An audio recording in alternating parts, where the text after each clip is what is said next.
2009 թվականից մինչև 2015 թվականը աշխատել եմ կենտրոնական ապարատում, այն ժամանակ կառավարության առնվազն ոստիկանության սկզբից իրավաբանական վարչությունում, այնուհետև շտաբում, կազմակերպական վարչությունում, կոնկրետ բարեփոխումների եւ կառավարչական որոշումների համակարգման բաժնում,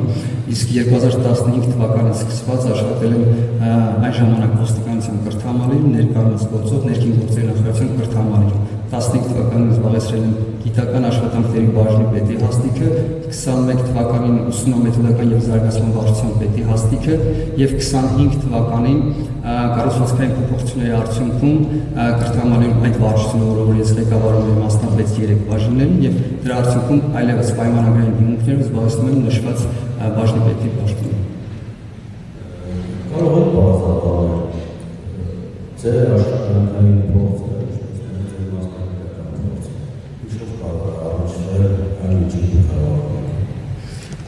Ես նշեցի, որ բացի աշխատանքային փորձից ես 2015 թվականին շատ ակտիվ զբաղվում եմ նաև գիտական գործունեությամբ, 2016-ից մինչև 2022-ը նաև համատեղությամբ զբաղվել եմ անբավարարական գործունեությամբ, կոնկրետ դասախոսությամբ, դասավանդել եմ կրիմինոլոգիա եւ ինտիմոլոգիա առարկանում։ Եվ այս առումով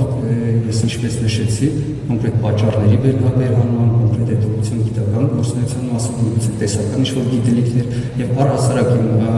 տեսեք, մենք նշում ենք ոստիկանություն, բայց ոստիկանության ծառայության ընթացքում ես եղել եմ տարբեր հանձնաժողովների մեջ, որոնք շատ դեպքերում նույնիսկ ոստիկանության գործունեությունը չեն էլ առնչվել։ Ես կենսագրության մեջ նշել եմ, որ դատապարտյալների պայմանական բաժանմունքետազատման հանձնաժողովի մեջ եղել, որ ոստիկանության բացարձակ կապ չունեցել, եւ ես զբաղեցրել եմ որպես կրիմինոլոգ, հա, եւ տարբեր նաեւ կենսագրության ընթացքում իհարկե նորից էլի հանձնաժողովների մեջ մասնակցություն եմ ունեցել, որը որ ուղղակի չծանրաբեռնելու համար ես կենսագրության մեջ չեմ ընդգրկել,